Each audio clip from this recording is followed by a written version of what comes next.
FK8TD. So I am washing this block, and that was just sleeved.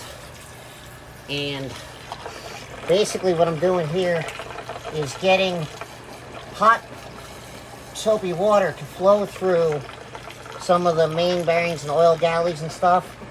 And I'm just trying to get that to flow through there while I clean it, so that there's no like debris left from the machining.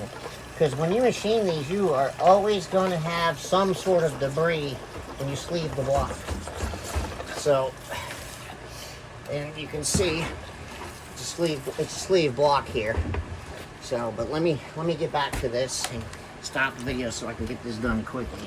Here, now that I'm gonna leave this run for a little bit, now that I've scrubbed what I needed to, I'm feeding it through an oil cooler section here, and it just goes through the block and pumps through all the mains and stuff. And if I plug one little section off like that, it's gonna force it through other sections, and that's what I'm doing right now. And this is gonna get rid of any of the machining debris that it couldn't get rid of. Because even if you put this in a jet washer, it'll never pump enough through there. And I'm using an induction heater to keep the water really hot. So that's what I'm doing here.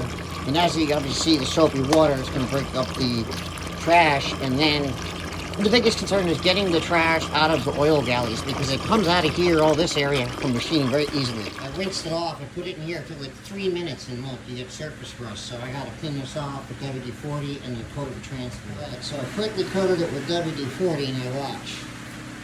See that? That's also part of the stuff, some of the stuff they put on it to protect it. So, but yeah, you get the idea, man. This is why you clean them. And then when I say clean it, you clean it again. Now it's not going to get a hot bath again, but it's going to get cleaned down again. Now I've already wiped it down, and you saw that I hot bathed it. Now watch this. See that grayish stuff?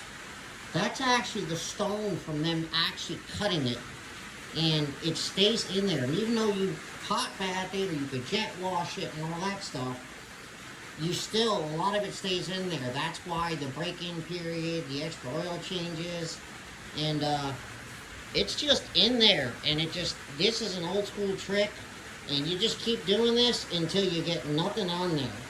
And just keep doing it and doing it and doing it until you get nothing on the actual towel. You get a clean one, and you repeat the process with transmission fluid again and again and again. The detergent in the transmission fluid helps hold the stone that's left over inside the cylinder walls. This way, when you build the motor, you get a clean end. The rest of the moisture has to kind of like dissipate at this point. So what I did was I covered the top of the block so no dust goes down and in, and I let the moisture dissipate, and I pulled close where the studs go, because those are closed in the back end of that.